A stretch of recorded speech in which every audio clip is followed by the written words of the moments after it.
तारांकन प्रकृति के प्रति स्नेह के भाव बना देते हैं प्रकृति को शक्तिशाली। आशा दीदी।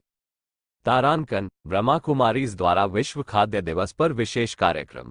तारांकन ओम शांति रिट्रीट सेंटर में हुआ आयोजन। तारांकन 16 अक्टूबर 2023 गुरुग्राम। प्रकृति के प्रति स्नेह का भाव प्रकृति में शक्ति पैदा करता है। उक्त विचार ओआरसी की निदेशिका आशा दीदी ने अपने आशीर्वचन देते हुए व्यक्त किए। आशा दीदी ने ब्रह्मा कुमारी संस्थान के कृषि एवं ग्राम विकास प्रभाग द्वारा आयोजित कार्यक्रम को संबोधित करते हुए ये बात कही। ओम शांति रिट्रीट सेंटर में विश्व खाद्य दिवस के अवसर पर बोलते हुए उन्होंने कहा कि कार्य के प्रति समर्पण भाव विश्व को भी अमृत बना देता है। प्रकृति के प्रति कृतज्ञता का भाव जरूरी है। धरती माँ हमें जो कुछ भी प्रदान करती है उसके लिए उसका धन्यवाद दें। भोजन स्वीकारने से पहले ईश्वर का शुक्रिया करना जरूरी है, जिससे कि उसमें शक्तिशाली प्रकंपन भर जाते हैं। तारांकन भूखमरी के समाधान के लिए सनातन मूल्यों को अपनाना भी जरूरी। ब्रह्मा कुमारीज मुख्यालय माउंट आबू से प्रभाग के संयोजक बीके सुमंत ने कहा कि आध्यात्मिकता में अन्न का विशेष महत्व है। कहते हैं जैसा अन्न वैसा मन। सात्विक अन्न से ही मन में सात्विक विचारों की उत्पत्ति होती है। विश्व भर में बढ़ते तामसिक भोजन के कारण ही मानव मन हिंसा और क्रोध का घर बनता जा रहा है। हमारे शास्त्रों में वर्णन है कि सात्विक अन्न से शतायु होती है। शुद्ध शाकाहारी भोजन परमात्मा को समर्पित कर पकाने और खाने से ही तन और मन शक्तिशाली बनते हैं। भोजन करते समय प्रसन्नचित होना बहुत जरूरी है। उन्होंने कहा कि कृषि में योग की भूमिका को जानना जरूरी है। ईश्वरीय स्मृति में रहकर कृषि कार्य करने से फसल भी बहुत उत्तम होती है।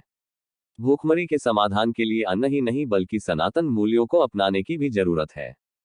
जिला परिषद गुरुग्राम की अध्यक्ष दीपाली चौधरी ने कहा कि सबसे बड़ा सुख निरोगी काया है, लेकिन निरोगी काया का आधार शक्तिशाली अन्न है। उन्होंने कहा कि ओआरसी के आध्यात्मिक वातावरण ने उन्हें प्रभावित किया।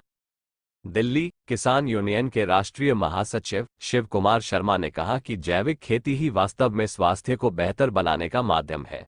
उन्होंने जीवन में सात्विक अन्न को अपनाने का भी दृढ़ संकल्प लिया।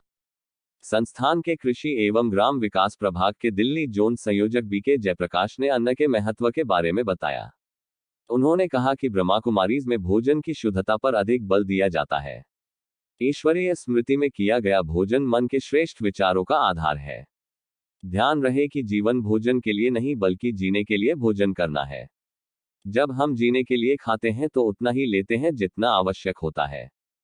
प्रभाग के दिल्ली जोन की संयोजिका बीके राज दीदी ने स्वागत वक्तव्य दिया। उन्होंने कहा कि किसान अन्नदाता है। किसानों का खुशहाल जीवन ही देश में खुशहाली ला सकता है। प्रभाग के सक्रिय सदस्य बीके सत्यवीर ने संस्था का परिचय दिया। उन्होंने कहा कि ब्रह्मा कुमारी संस्थान का कृषि एवं ग्राम विकास प्रभाग केवल देश में ही नहीं बल्कि पूरे विश्व में अपनी सेवाएं दे रहा है। प्रभाग का मूल उद्देश्य शाश्वत योगिक खेती को बढ़ावा देना है। पलवल से प्रभाग के सक्रिय सदस्य बीके राजेंद्र ने कहा कि भोजन पकाने और खाने से ज्यादा महत्व अन्न के पैदावार के तरीके का है। आज जरूरत है जैविक खेती की। रासायनिक खेती के कारण ही आज बीमारियां बढ़ रही है। उन्होंने कहा कि प्रकृति हमारी संवेदनाओं को ग्रहण करती है, इसलिए योग और जैविक आधार से हम अन्न को शुद्ध बना सकते हैं। ब्रह्मा कुमारी संस्था गांव-गांव में जाकर किसानों को जैविक खेती के बारे में जानकारी दे रही है।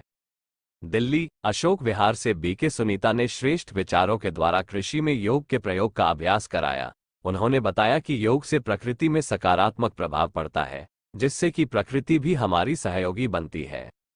कृषि विज्ञान केंद्र गुरुग्राम की वैज्ञानिक अनामिका शर्मा एवं गाजियाबाद से आए कृषि के जानकार रविंद्र शर्मा ने भी कार्यक्रम के प्रति शुभकामनाएं व्यक्त की। झलकिया मेहमानों का स्वागत तिलक, बैज, पटका एवं पौधे भेंट कर किया गया। दिल्ली अशोक विहार से बीके संजय ने जैसा सोचोगे तुम वैसा बन जाओगे गीत की प्रस्तुति दी। सोनीपत से कुमारी अनिका ने आरती ले भारती गीत पर नृत्य द्वारा सबका स्वागत किया। दिल्ली समेपुर से अनन्या एवं वंशिका ने बूंद बूंद मिलके बने सागर गीत पर सभी के सम्मान में बहुत सुंदर नृत्य प्रस्तुत किया। कोसली से मुस्कान एवं साथियों ने भोजन की गुणवत्ता की जानकारी देने वाले मनमोहक नाटक का सुंदर मंचन किया। दिल्ली से मानसी और संजय ने हरियाणवी नृत्य के द्वारा सबका मन मोहा। बीके प्रमोद ने सबका आभार व्यक्त किया। कार्यक्रम का संचालन प्रभाग की सक्रिय सदस्य बीके प्रमिला ने किया। कार्यक्रम में 1000 से भी अधिक लोगों ने शिरकत की।